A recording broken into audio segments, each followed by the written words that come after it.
Hey everybody, Caleb here with the first real video on the channel. Alright, so I'm covering the movie Green Book, which came out in 2018 and stars Viggo Mortensen and Mahershala Ali, hopefully I'm pronouncing that name correctly, as Tony Lip Valonga and Don Shirley, respectively. Shirley, known as Dr. Shirley throughout the movie, is a talented African-American musician who plans on touring the Deep South in the 1960s, playing shows for wealthy clients. Dr. Shirley hires Tony, an Italian bouncer, among his other titles, to be his driver and essentially his bodyguard as he does this tour. During this 2-month journey, Tony and Dr. Shirley begin to bond, and Tony begins to strip away his prejudices and embrace Dr. Shirley as a friend, which is how they leave each other at the end of the movie. I don't really want to go into more detail for the summary at this point and instead hit on some of the details as I talk about the movie. I more than likely won't be able to avoid spoilers in this video, but it's a story from over 50 years ago, so is it really a spoiler? Anyway, spoiler warning ahead. So as this context is movies for teachers, I know some people are asking, why on earth would you ever recommend this movie for teachers? Well, hopefully I can convince you that this movie would provide some good discussions involving race, the 1960s, and the validity of sources. Let's start with the first topic. Race plays a huge role in this movie. The title Green Book alone should tell you that. For those of you who don't know, a Green Book is a book that was used by African Americans primarily in the South. As they would travel around, it'd give them suggestions on hotels they can stay in, restaurants they could eat at, as a lot of restaurants were white exclusive or black exclusive. The main characters play with this idea of race throughout the movie, with Tony showing his racial prejudices from the beginning of the movie by throwing away cups that 2 African American plumbers used at his house. He does this in a pretty nonchalant manner, pretty much showing that it's obviously the right thing to do. It's not malicious intent as in he really wanted to get at them and show them who's boss. He did it while their backs were turned anyway. It was just more of a, that's the way he grew up. He knew that these weren't usable cups anymore because African Americans used them. That was just the way he thought. His initial attitude toward Dr. Shirley, remember Dr. Shirley's African American here, is that he just wanted a paycheck, and Dr. Shirley provided an opportunity to get a paycheck. He obviously doesn't regard Dr. Shirley that highly at the start of this movie, but as their journey continues and their relationship develops, he begins to see Dr. Shirley in a positive light. By the end of the movie, it shows them as bona fide friends. Dr. Shirley's journey is different in this regard, as he actively fights against the racial prejudices that inhibited him as he traveled, which occurs in many scenes. The most notable ones for me are when he tries to get a drink at a bar and gets assaulted by 3 white guys, and the other is when he gets arrested at the YMCA. There are many other instances of this behavior, but these 2 stuck out the most to me, since really only involved him acting in this manner, whereas in other scenes, like when they get pulled over in Mississippi by some racist cops and they end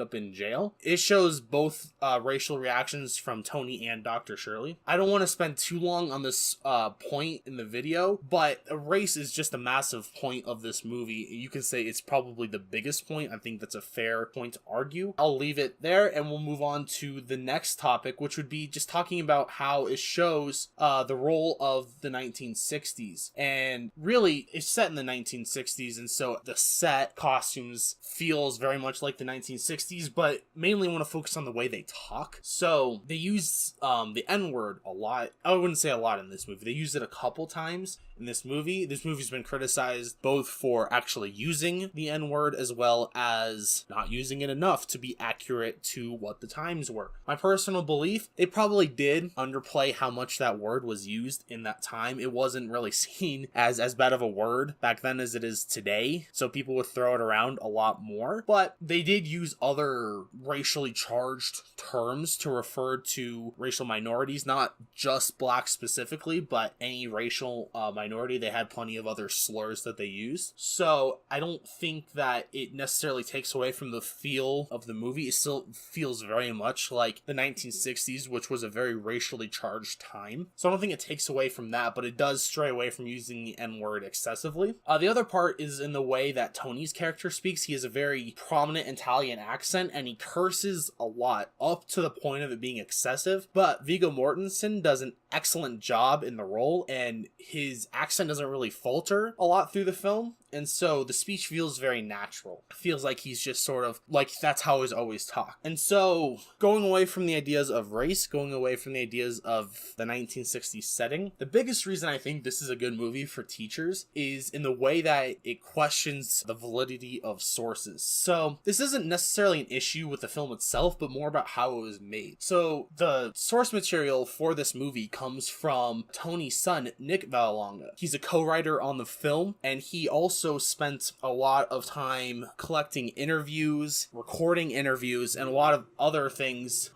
to get this story that his father told him as he was a child. When the story took place, Nick was just a young child, and so a lot of what this film is the truth according to Nick that he heard from his father. Aside from the time frame of this movie, so the movie says that the tour that Dr. Shirley and Tony took was over 2 months. The real trip was over a year long, and so that's easily the biggest discrepancy that Nick himself would admit, but everything else he says is pretty true to how the actual trip went. But that's not necessarily what everyone thinks. So the family of Dr. Shirley, upon the release of the movie, came out and stated that the events of the movie are totally bogus, that most of what is portrayed in the film is a distortion of the truth, including the overall friendship between Dr. Shirley and Tony, which they claim did not exist. So really what it comes down to at the end of the day is a difference of opinion. That's the way I look at it, is one family says one thing happened and another family says another thing happened. The way I look at it is Nick Vallelonga's story from his father Tony holds a little more ground just because he has actual evidence, right? He has the recordings, he has the physical proof of writings and everything like that about the events that happened, and so that tends to hold more ground in terms of if you're looking at something as accurate or not. But it certainly doesn't dismiss the view of the Shirley family, and it makes it a very interesting discussion of, is this movie accurate? How do we determine what is accurate? And I think that's a great discussion to have with students in a classroom. And so that's why I recommend this movie for history teachers. I think there's a lot of great conversations that could come from this. From the content of the movie, it deals with racism and the atmosphere of the 1960s, which is a very good discussion to have with students. I know there's a lot of other movies that deal with racism out there, and they might deal with it better. And another criticism of this movie could be that it doesn't show how bad racism was at that time. It's not harsh enough about the racism, and that's a completely valid argument, but I think you would still have a very good discussion about racism and how bad it was from watching this kind of movie. Of course, if you wanted to show how bad racism could get, there are other movies out there that you could watch showing how bad